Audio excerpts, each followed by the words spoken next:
Definitions గురించి అడుగుతుంటాడు. Growth definition ఇచ్చినటువంటి ఎకనామిస్ట్ ఎవరనే క్వశ్చన్ నెంబర్ ఆఫ్ టైమ్స్ అడుగుతున్న క్వశ్చన్ సార్.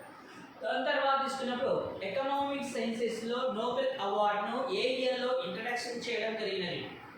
అర్థశాస్త్రంలో నోబెల్ అవార్డును ఎప్పుడు ప్రవేశపెట్టడం జరిగినది? అదేవిధంగా ఎకనామిక్ సైన్సెస్లో నోబెల్ అవార్డును ఫస్ట్ టైం అందుకున్నటువంటి పర్సన్ ఎవరు?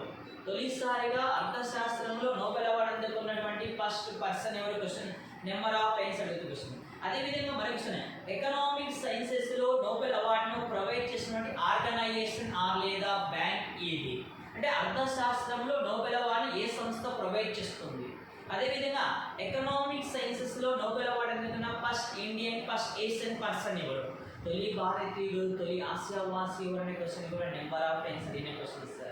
అదేవిధంగా తీసుకున్నప్పుడు కరెంట్ ఎకనామిక్ కింద మనకి ఏమడేయడానికి అవకాశం ఉంటుందో తీసుకున్నప్పుడు ఎకనామిక్ సైన్సెస్లో 2025 సంబంధించి ఎవరు విన్నర్స్ కావడం జరిగింది? ఎవరికి అందించడం జరిగింది నోబెల్ ఎకనామిక్స్ ప్రైజెస్ను?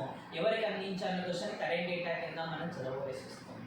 అదేవిధంగా ఇక్కడ మరొక అంశం ఏ విధంగా అడగవచ్చు అంటే కరెంట్ డేటా కింద 2025 ఎకనామిక్ సైన్సెస్ నోబెల్ అవార్డు సంబంధించి క్రింది ఇచ్చినటువంటి అంశాల్లో సరికాని అంశము ఎంపిక చేయండి. అనగా ఆ పర్సన్స్ పేరు సంబంధించి కానీ, లేకుంటే వాళ్ళ యొక్క దేనిపైన రీసెర్చ్ చేసినందుకు వాళ్ళకి అందించాలనే అంశం కానీ, లేదా ఆ యొక్క ప్రొఫెసర్ అంటే అవార్డు అందుకునే పర్సన్ ఏ యూనివర్సిటీలో పనిచేస్తున్నాడు, ఏ యూనివర్సిటీలో వర్క్ ఏం చేస్తున్నాడు, లేదా అతడు ఏ కంట్రీకి చెందిన వ్యక్తి అనేటువంటి అంశాలపైన ఇక్కడ క్వశ్చన్ అడగడానికి అవకాశం ఉంది.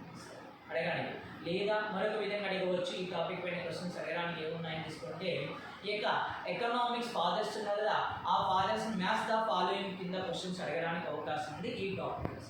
Next one